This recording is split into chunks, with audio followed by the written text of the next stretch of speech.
Waalaikumsalam Mbak Nela. Sebelumnya, terima kasih sudah bersedia meluangkan waktu untuk diwawancarai. Saya ingin menanyakan beberapa hal terkait pembelajaran matematika di kelas 5 SD. Siap. Bagaimana biasanya Bu Tari memulai pembelajaran matematika di kelas 5? Ya, terima kasih Mbak Nela untuk pertanyaannya. Sebelum saya memulai pelajaran, saya memastikan untuk memberi salam ke anak-anak dan berdoa. Setelah itu saya mengingatkan kembali materi yang sebelumnya, dan setelah itu saya menjelaskan tujuan materi di hari ini. Sebelum saya ke materi, saya memberikan ice breaking ke anak-anak terlebih dahulu, supaya anak-anak itu tidak tegang, supaya relaksasi untuk menerima materi di hari ini. Selanjutnya, menurut Bu Tari, apa yang dimaksud dengan pembelajaran matematika secara konseptual? Matematika secara konseptual itu materi yang yang memberikan contoh itu tidak secara abstrak. Jadi kayak menekankan pemahaman gitu. Ya, selain menekankan pemahaman, kan anak itu harus ada medianya dulu, Mbak. Jadi kayak kita model pembelajaran itu nggak monoton ceramah atau hanya kita menjelaskan materi aja gitu, biar tidak bosan sih anak. Bagaimana cara Ibu membantu siswa memahami konsep matematika bukan hanya menghafal rumus? Sudah.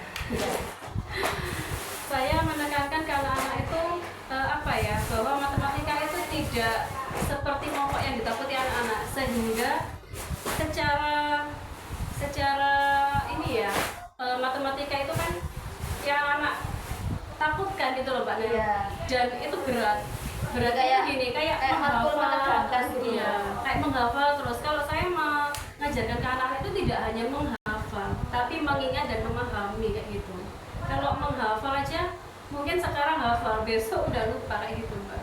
Jadi yang pertama itu saya tekankan ke anak-anak itu agar suka dulu ke materi yang saya ajarkan kayak gitu. Apakah menggunakan benda konkret atau media pembelajaran saat menjelaskan konsep itu berguna atau tidak, Bu?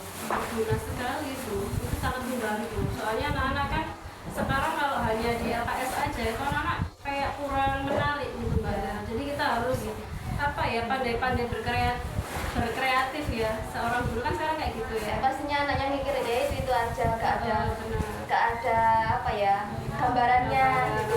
Dan anak-anak itu kan bayanginnya apa sih Bu kayak gitu kan. Sih, Bu, misal kalau materi itu kayak gak ada pemahamannya gitu. Bagaimana cara Ibu mengetahui bahwa siswa sudah memahami konsep yang diajarkan? Bagaimana cara Ibu mengetahui bahwa siswa itu sudah memahami konsep yang diajarkan? Gini Mbak Nel, jadi untuk memahami siswa ya, konsep apa yang harus kita terapkan ke anak-anak, itu caranya gini, saya tidak melihat dari hasilnya Mbak Nel, saya melihat prosesnya dulu. Misal jawabannya kok bisa begini, nah itu caranya dari mana, kenapa kok demikian, seperti itu saya Mbak Nel. Berarti tahapannya itu kayak bertanya kepada anaknya, dievaluasi pada anaknya. Iya benar, ada refleksinya juga nanti kan Mbak Nel, ada evaluasi juga di akhir pembelajaran kayak gitu. Apakah dalam pembelajaran Ibu juga memberikan rumus dan langkah-langkah pengerjaan soal? Iya, benar. Karena matematika itu kan nggak lepas dari rumus ya Mbak. Iya. Dan langkah-langkah itu harus ada itu, nggak langsung rumus ujuk-ujuk kayak gitu kan nggak bisa. Menurut Ibu, mana yang lebih penting dalam pembelajaran matematika, pemahaman konsep atau keterampilan mengerjakan soal?